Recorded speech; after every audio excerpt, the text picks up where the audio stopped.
Agaseke k'amakuru mu Karere ngapfunduriye muri Kongo Kinshasa. Ku cyumweru habaye imirwano ikaze mu midugudu myinshi mu misozi ya mirembe muri Twahirwa Fizi mu ntara y'Amajyepfo mu burasirazuba bwa Kongo Kinshasa. Amakuru avuga ko iyo mirwano yabaye mu gace gatoya n'abanyamurenge. Amakuru ahaturuka avuga ko ingabo za Kongo Kinshasa FARDC zishyigikiwe n'inyeshyamba za Lendo n'ingabo z'u Burundi zagabye ibitero hakoreshejwe drone n'intwaro ziremereye. Iyi nkuru ikomeza ivuga ko mu midugudu yibasiwe cyane harimo Kakenge, Rugezi, Karingi ndetse na Puezero. Muri ako karere ho ry'ingabo za leta ya Kinshasa rirwana n'umutwe wa Twirwaneho, umutwe witwaye intwaro ugizwe n'urubyiruko rw'abanyamurenge kandi wunze ubumwe na FCM23. Abasivile bahunze bavuze ko ibisasu byibasiye uduce dutuwe bihitana abantu ndetse bikomeretsa benshi, ariko biracyagoye kumenya imibare ya nyayo. Naho mu ruzinduko rw'akazi Washington muri Leta Zimwe za Amerika, Perezida wa Kongo Kinshasa Felix Antoine Chilombo ku cyumweru yahuye n'intumwa z'urubyiruko rw'abanyamurenge baba muri icyo gihugu. Urubyiruko rwagaragaje ko rushyigikiye umuhate wa diplomasi n'imigambi y'umukuru w'igihugu yo kwimakaza amahoro arambye mu burasirazuba bwa Kongo nk'uko bitangazwa na Perezidansi ya Kongo Kinshasa. Aba ngo bamaganye kandi ibyo bavuze ko ari ubushotoranyi bw'u Rwanda kwigarura amasambu yabo mu buryo butemewe n'amategeko no gukoresha ubwoko bwabo.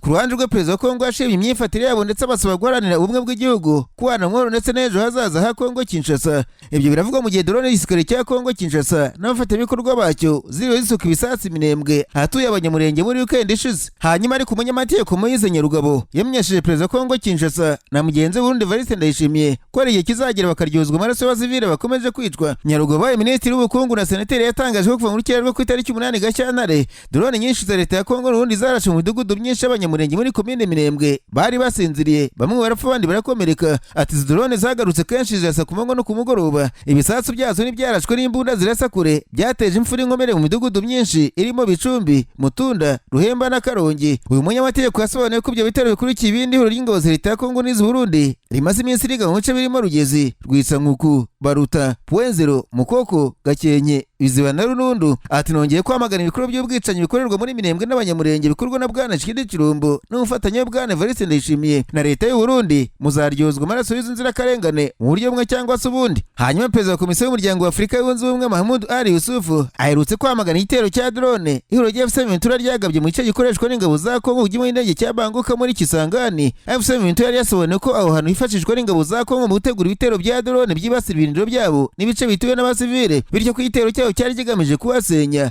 Nyarugabo bamenyesheje Mahmoud ko adakwiye kubugama, ahubwo yakabaye yanamagana ibyaha biri gukorwa na leta ya Kongo n'ikoreshwa ry'abacanshuro kuko bihabanye n'amahame ya Afurika yunze ubumwe. Nibura ariko kandi abasivile 15 barimo abagore babiri bishwe mu ijoro ryo kuwa gatanu ushyira kuwa gatandatu tariki 7 z'ukwa kabiri mu gitero cyagabwe n'abarwanyi ba Democratic Forces Imambimbi Isigo muri grupu ya Bapakombe mu murenge w'Abapere muri teritwari ya Rubero aho ni mu ntara y'Kivu y'Amajyaruguru. Ikinyamakuru Actualités z'icyo muri Kongo Kinshasa kivuga ko amakuru yatanzwe na Kakure Kageni Samuel, perezida wa Société Civile y'Abapere. Amazu y'imitungo by'abaturage no byatwikiwe muri icyo gitero wacitse ku icumi baje gutoroka wagabye ibitero. Yatangaje ko ari umubare munini w'abantu bapfuye muri kare gace k'umurenge w'Abapere. Avuga ko batabashije kubara imirambo yabonye igihe yari arimo guhunga. Hanyuma ari ku kirombe cya Irimi mu gace gacukurwa mu y'agaciro kirahitwa Tiruzembe muri kilometero 25 uvuye mu mujyi wa Kolwezi mu ntara y'Ururaba mu majyepfo y'Iburasirazuba bwa Kongo Kinshasa. Kisha abantu nibura 11 n'abandi 6 barakomereka. Inyandiko bisewe n'ikigo cya IMAPE gishinzwe gutanga ubufasha no kugenzura ubucukuzi gakondo n'ubuciritse bwo mu y'agaciro ivuga ko iryo muri kirombe ry'abahagana saa 9 z'ijoro kuwa gatandatu. Iryo rima ngo ryazitse abacukuzi gakondo barimo bacukura mu buryo bunyuranyije n'amategeko nk'uko icyo kigo cyabitangaje. Imirambo yakuwe muri icyo kirombe yoherezwa mu ruhukiro bwa Ruaraba Mupanja. Ikigo IMAPE gishamikiye kuri Minisiteri ishinzwe ubucukuzi mu y'agaciro cyavuze ko mu byateye iryo rima ry'ikirombe harimo gukora imirimo nijoro mu buryo bunyuranyije n'amategeko, kudakora neza ko wanyuzwa imyanda n'ubufatanyacyaha bw'abashinzwe umutekano kuri icyo kirombe. Ibi byago bibanyuma ibindi nkabyo byabaye mu myaka 2 ishize byishe abacukuzi gakondo 17 muri iki kirombe. N'ubundi abategetsi b'intara bagira inama ko ibikorwa by'ubucukuzi mu y'agaciro biba bihagaritswe aka kanya, agakorwa isuzuma rya tekinika ry'uduce tudatekanye n'igenzura ry'uduce tw'ubucukuzi mu y'agaciro turi mu manegeka. Hanagiwe inama yo gukurikiza ingamba z'umutekano no gukora mu masaha yagenwe y'akazi mu rwego rwo kwirinda ibindi byago. Irima ry'ikirombe cy'Tirwizembe rikurikira irindi rya tariki ya 28 Mutarama uyu mwaka ry'ikirombe gicukurwamo ko Rutakirwa mu ntara y'Kivu y'Amajyaruguru igenzurwa n'umutwe w'inyeshyamba za M23. Abategetsi bavuze ko ryishe abantu barenga 200. Hanyuma umunyabanga mukuru wungirije wa Loni ushinzwe ibikorwa by'ingabo zo kubungabunga amahoro yageze Kinshasa muri Kongo Kinshasa ku cyumweru mu ruzinduko biteganyije ko azahura n'abategetsi bakuru b'iki gihugu nk'uko bivugwa na Radio Okapi yo muri Kongo Kinshasa. Radio Okapi yavuze ko rakurazo na President Tshisekedi, Minisitiri w'intebe, abakuriye inteko ishinga amategeko bo ku ruhande rutavuga n'ubutegetsi, abahagaritse societe civile hamwe n'abakuru b'amadini. Radio mpuzamahanga y'Abafaransa RFI yavuze ko uyu Mufaransa arakura nyuma azasura umujyi wa Goma ugenzurwa n'inyeshyamba za M23, akabona n'amakuru y'ibiro rya M23. Urugendo rwa Rakura ruje mu gihe leta ya Kongo yatangaje ko hateganyijwe ibiganiro bihuza abanyekongo hagati yabo bizategurwa na leta. Ibyo abarwanya ubutegetsi bamaganye babyita iby'uruhande rumwe. Rakura umwaka ushize nabwo yasuye Kongo Kinshasa ubwo manda y'ubutumwa bwa Loni yari hafi kurangira mbere y'uko yongera kongerwa umwaka umwe mu kuboza k'umwaka ushize. Jean Pierre Rakura agendereye Kongo nyuma y'uko Afurika y'Epfo itangaje gahunda yo kuvana ingabo zayo mu ngabo za MONUSCO zikorera muri Burasirazuba bwa Kongo. Umusaruro w'ingabo za MONUSCO mu Rwanda muri Burasirazuba bwa Kongo wakomeje kurengwa na leta ya Kinshasa ndetse n'abatavuga n'ubutegetsi bwayo. Ubwo kandi Afurika y'Epfo yatangaje gahunda yayo yo kuvana ingabo zayo mu ngabo ziri mu butumwa bwa MONUSCO nk'uko itangazo ry'ibiro bya perezida w'iki gihugu ribivuga. Gusubiranya no gushyira ku murongo mushya ubushobozi bw'igisirikare cyacu niyo mpamvu yatanzwe n'iri tangazo rivuga ko Perezida Cyril Ramaphosa mu kwezi gushize yamenyesheje umunyamabanga mukuru wa Loni Antonio Guterres iby'iki cyemezo. Leta ya Kongo yagiye inenga kenshi ko ingabo za Loni zimaze imyaka irenga 25 mu burasirazuba bw'igihugu ariko nta musaruro ufatika zatanze.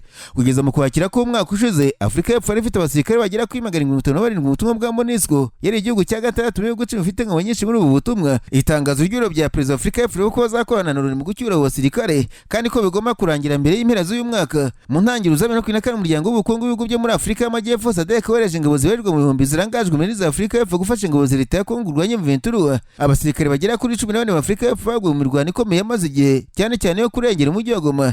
Muri Mata mu mezi abiri nyuma y'uko M23 ifashe umujyi wa Goma, ingabo za SADC zavuye muri Kongo Kinshasa ziciye mu Rwanda. MONUSCO kugizwe n'abasirikare n'abapolisi bagera ku 11,000 boherejwe kugorora no kurwanya imitwe yitwaje intwaro muri Burasirazuba bwa Kongo Kinshasa. Mu kuboza k'umwaka ushize, akanama gashinzwe amahoro ku isi Karoni kongerera ubutumwa indi manda y'umwaka umwe. Nawe intumwa yihereye y'umuryango w'ubumwe bw'Uburayi mu karere k'ibiyaga bigari Johannes Burgestam yibukije ubutegetsi bwa Kongo Kinshasa ko bugomba gusenya umutwe w'iterabwoba FDLR urwanya ubutegetsi bw'u Rwanda. Johannes yatanze ubu butumwa ubwo we n'itsinda ry'ubumwe bw'Uburayi yari ayoboye bari bamaze kuganira na perezida wa Angola akaba n'umuyobozi mukuru w'umuryango wa Afurika yunze ubumwe Joel Lorenzo ku mutekano mu karere ndetse n'ubufatanye. Yasabye ko amasezerano y'u Rwanda na Kongo basinye i Washington muri Kamena umwaka ushize ndetse no kuboza n'amasezerano y'ibanze yasinywe Doha muri Qatar ibarizwa na buri ruhande. Intumwa y'umuryango w'ubumwe bw'Uburayi yibukije leta ya Kongo ko igomba gusenya FDLR nk'uko bisabwa n'amasezerano ya Washington kandi igashyigikira ibiganiro bidaheza byahuza abanyekongo kugira ngo bashakire hamwe amahoro arambye. Ati ubumwe bw'Uburayi bukomeje gushyigikira ibihugu byo mu karere k'ibiyaga bigari ku muhate bishyira mu gushaka amahoro n'iterambere. Ubufatanye mu bukungu bwagira uruhare rukomeye mu kugera kuri iyo ntambwe. Ubwo amasezerano y'amahoro ya Washington yasinywaga, leta ya Kongo yemeye gusenya FDLR, hanyuma u Rwanda rukubona gukura ingamba z'ubwirinzi rwashyize ku mupaka ariko kugeza ubu ntiratangira kubyubahiriza. Nubwo leta ya Kongo yakoze igisa n'ubukangurambaga busaba abarwanya FDLR kurambika intwaro, raporo y'impuguke z'umuryango w'abibumbye yasohotse tariki 30 Ukuboza k'umwaka ushize ihamya ko ingabo z'iki gihugu zikomeje guha umutwe ubufasha burimo intwaro n'amasasu. Byahishuwe ko leta ya Kongo yijeje FDLR ko nubwo yemereye Washington kuzayisenya idateze kubyubahiriza ishingiye ku kuba uyu mutwe usanzwe ubufasha bw'ingenzi mu rugamba rwo kurwanya ihuriro ry'M23 rigenzura ibice byinshi muri Kivu y'Amajyaruguru ndetse na Kivu y'Amajyepfo. Nararanganije amaso ibinyamakuru byandikirwa muri Kenya. Abanyamakuru bakize amakaramu ku mpapuro barandika banditswe ko upure 327 zo mu turere twa Kware, Mombasa na Kilifi mu burasirazuba bwa Kenya zasezeranye mu muhango wabereye muri pariki ya Kware Baraza muri umwe mu mihango y'ubukwe bunini cyane muri icyo gihugu. Iki gikorwa ngarukamwaka kimaze imyaka 6 yikurikiranya kiba cyayobowe n'umukuru w'agateganyo w'ako gace ka Kware witwa Sukani Omar Hassan. Ubukwe bwahuje abantu bwabaye iminsi mike mbere y'ukwezi gutagatifu kw'idini rya Islam mu Ramadani. Ni igikorwa cyatangijwe n'umudepite w'Intara y'Amatuga. Umudepite yavuze ko ubukwe rusange bugamije kugabanya ikiguzi kinini cy'imihango y'ubukwe, aho ababyeyi b'abageni bashyiraho itegeko ryo gutanga inkwano nyinshi mbere yo kwemerera abakobwa babo gushyingirwa. Sheikh Asmani yavuze ko yifatanya n'aba bombi mu ishyingiranwa ritagatifu, ayishura ko kugeza igihe abo bombi bashyingiranwe bafatwa nk'abo babana ibyo bikaba ari icyaha nk'uko idini ya Islam ribivuga. Umukuru w'idini akaba n'umukozi mu bucamanza bwa Kenya yavuze ko ari bibi kuba bashakanye babana kubera ibibi by'ubukungu. Anasaba intiti n'abanyedini ba Islam gushishikariza abana babo gukora ibyiza. Sheikh Asmani ati iki ni igikorwa cyiza cyo gufasha abashakanye bakiri bato badafite ubushobozi bwo gutegura ibirori by'ubukwe bwabo. Umukuru wa Islam uzwi nka Kazi yavuze ko kwandikisha ishyingiranwa bikurikiza inyigisho z'idini kugira ngo birinde ibibazo byose bishobora kuvuka mu ishyingiranwa ritemewe n'amategeko. Naho muri Tanzania umukuru w'ishyaka rirwanya ubutegetsi muri Tanzania Bwana Tundu Lissu yagariwe mu rukiko uyu munsi abaregwa mu rubanza rwo kugambanira igihugu rukomeje kuburanishwa mu rukiko rukuru Dar es Salaam. Urukiko rwateganyije ko iburanishwa ry'urubanza rizakomeza kuva tariki 9 Gashyantare kugeza tariki 6 Werurwe. Urubanza rurimo kuburanishwa n'itsinda ry'abacamanza batatu mu rukiko rukuru bagizwe n'umucamanza Ndunguru, umucamanza Jay Karayimaha n'umucamanza Kiwonde. Uru rubanza ruri mu cyiciro cyo kumva abatangabuhamya bashinja ibimenyetso bitangwa mu buryo burambuye kandi hakurikijwe amategeko. Ishyaka Chadema rya Tundu Lissu ryasabye urwanashyaka waryo n'abaturage muri rusange gukurikiranira hafi kuri urubanza rugenda bavuga ko ari ikimenyetso cy'ingenzi cya demokarasi n'ubutabera muri Tanzania. Tundurusi yatawe muri yombi tariki ya Nyamata umwaka ushize nyuma y'umunsi atawe muri yombi amaze gukora mitingi mu majyepfo y'igihugu yahise arega ubugambanyi. Abarwanya ubutegetsi muri Tanzania bavuze ko hari umugambi wa leta ya Perezida Samia Suluhu Hassan wo kumutambamira ngo atazitabira amatora ya perezida yabaye mu kwezi kwa 10 k'umwaka ushize. Mu gihe cyashize Rusi yatawe muri yombi inshuro nyinshi. Muri 2017 ku butegetsi bwa Magufuli yarokotse igerageza ryo kumwica ubwo aratsubwa amasaha 16 yahungiye mu mahanga aza gusubira mu gihugu by'igihe gito muri 2020 guhatana na Magufuli mu matora yabaye uwo mwaka. Yavuye mu gihugu nyuma y'uko byavuye muri amatora bitangajwe yinubira ko yagaragaye iminenge. Yongeye gusubira mu gihugu 2023 nyuma y'impinduka Samia yari amaze gukora zo gutuma arushaho kuba ubwisanzure ku batavuga n'ubutegetsi muri Tanzania. Agaseke k'amakuru mu karere gapfundikiye muri Uganda abanyamakuru bakozeje babonino barandika manitse umugaba mukuru w'ingabo za Uganda Jean Muzikeni ubwo batangaje ko ku busabe bwa nyina Janet Museveni yahagaritse ihangana ryari rimaze iminsi hagati ye na minisitiri w'itumanaho muri icyo gihugu Dr Chris wari munsi abinyuje mu butumwa yacishije ku rugo rwa X. Jean Muzikeni yavuze ko atazongera gukurikirana icyo kibazo kubera icyubahiro umubyeyi we. Ati umubyeyi wanjye mama Janet yantegetse guhagarika intambara y'amagambo nari natangije kuri waryo munsi kubera icyubahiro umugomba sinzongera gukurikirana iki kibazo ukundi. Ibije nyuma yo guterana amagambo ku rugo rwa X y'imane zombi mu cyumweru gishize. Jean Muzikeni yagiye anenga Dr Baryomunsi avuze ko bimwe mu byo ashyira kuri X bibangamira akazi ke. Nka tariki 5 Gashyantare umwaka Jean Muzikeni yamwise umuhemu avuga ko atazongera kuba minisitiri mu gihe ataramwiyungaho. Ibi byatangiye nyuma ko Dr Chris Baryomunsi atangaje ko yabwiye Perezida Museveni ko ubutumwa umuhungu ashyira ku mbuga nkoranyambaga cyane cyane kuri X bumugora mu kazi ke nk'umuvugizi wa guverinoma. Dr Baryomunsi yagiye agerageza kenshi gusobanura no kurengera Jean Muzikeni avuga ko umugabo mukuru w'ingabo akunda gushyira ubutumwa ku mbuga nkoranyambaga kandi ko ibyo akunze kwandika ariko ntiya X atabivuga bishyizeho umutima cyangwa se ngo ari ibyo agambiriye ahubwo bari amashyengo. Ati umugaba mukuru w'ingabo ntavuga mu izina rya guverinoma y'u Uganda ariko akunda gukoresha X akandika ubutumwa akabukuraho kandi ndizera ko abanyarwanda bamaze kugira icyo bibwira ku byo yandika. Akomeza agira ati nk'ubugizi wa leta bifata nk'ibitekerezo bisanzwe atanga ku mbuga nkoranyambaga binyuze kuri X kandi nabiganiriyeho n'uwamushyizeho ari we perezida. Nibyo ko ubutumwa bwe bwo kuri X butuma akazi kagorana mu buryo bumwe. Ni ubutumwa busa n'ubwarakazi cyane Jean Muzikeni ndetse bahita batangira guterana amagambo abinyuje ku rugo rwa X. Yise asubiza Dr Chris Baryomunsi ati Baryomunsi umuhemu nazongera kuba minisitiri ukundi. Baryomunsi nawe yaraje ati navuye kure cyane ngezaho ndi kubera ubushobozi bwanjye si impano z'umuntu ni umuntu wiyubatse. Kuba minisitiri cyo kintu cyiza kurusha ibindi mu buzima. Intego zanjye zirenga ibyo kure cyane reka dukorere Uganda murakoze. Nyuma y'ubwo butumwa Jean Muzikeni ntiyanyuzwe kuko yakomeje agira ati ntacyo bitwaye ubu ntuzongera kuba minisitiri banzu usaba imbabazi unyiyungeho. Baryomunsi mu kumusubiza ati data yingishije kwiyizera yansabye kurinda kunywa inzoga mba ni muzima amasaha 24 ku minsi 7 kandi nkita ku kazi. Yampaye ubwisanzure kandi ntabwo ndwaye Peter Pan syndrome. Abanuka ku rugo rwa X ntibazi ibyo twabakiga banyabo dukozemo mugende gake rero. Mu mahanga mabwira ko mu rukiko rwo mu Faransa harimo kwera urubanza rwabaye agaterera nzamba. Impanga ebyiri zisa ku buryo budatandukanywa zirimo kuranishwa ku cyaha cy'ubwicanyi bikaba byabaye ngorohize kumenya urashishije imbunda kuko zihuje ADN. Nibimenyetso nangasa nuko byatangajwe n'itangazamakuru byo mu Faransa. Abo bavandimwe bafite imyaka 33 bari mu baregwa 5 baburanira hafi y'Ipari bashinjwa kwica abantu 2 muri 2020 no kugerageza kwica abandi bantu benshi mu bitero byakurikiyeho nk'uko byatangajwe n'ikinyamakuru Le Parisien. Ikinyamakuru cyavuze ko bombi bakekwa ko baracuza umugambi wo kwica abo bantu 2 ariko ADN yabonetse ku mbunda yakoreshejwe muri imwe mu mirwano irimo imbunda yabaye inyuma ishobora kuba iy'umwe gusa muri bo. Umupolisi yabwiye urukiko ko inzobere mu bugenzacyaha bwifashishije ibimenyetso bya gihanga zitabaje kumenya nyiri ADN bityo ko bitarasobanutse kumenya mu buryo budasubirwaho uwagizwe muri icyo cyaha. Umwe mu bakora iperereza yasubiyemo mu bitangazamakuru abwira urwo rukiko rwo muri komine Bobini umujyaruguru y'Ipari ati nyina niwe wenyine washobora kubatandukanya. Amakuru ava ko muri rukiko rero mu rwo rubanza hari umwuka mubi. Kwa kabiri ushize bivuga ko impanga zombi zavanwe mu cyumba cy'urukiko nyuma yo kwanga guhaguruka. Polisi yemeza ko bombi bitwaje kuba basa ndetse banahuje ibimenyetso ntangasano kugira ngo bahishire ibyo baregwa. Umupolisi mukuru wavuga n'ikinyamakuru Le Parisien yavuze ko izi impanga zakundaga gutizanya imyenda, telefone zigendanwa ndetse n'ibyangombwa bibaranga. Impanga zisa zivuka igihe igira imwe ryatewe intanga ryigabanyijemo kabiri mu gihe cyo gutwita kubera ko ziba zarakomotse ku ntanga imwe n'igira imwe zigira ADN zisa neza bigatuma bigorana cyane kubatandukanya hakoreshejwe ibimenyetso bya gihanga. Kubera ko amakuru irangamibere ndetse n'ibimenyetso ntangasano bitashoboye kubatandukanya abashinzwe iperereza bifashishije amakuru yo kuri telefone, amashusho ya kamera z'umutekano, iyumviriza ry'itumanaho ndetse n'ubundi buryo bwo kugerageza kwemeza aho buri wese yarereye n'ingendo yakoze nk'uko ikinyamakuru Le Parisien kibitangaza.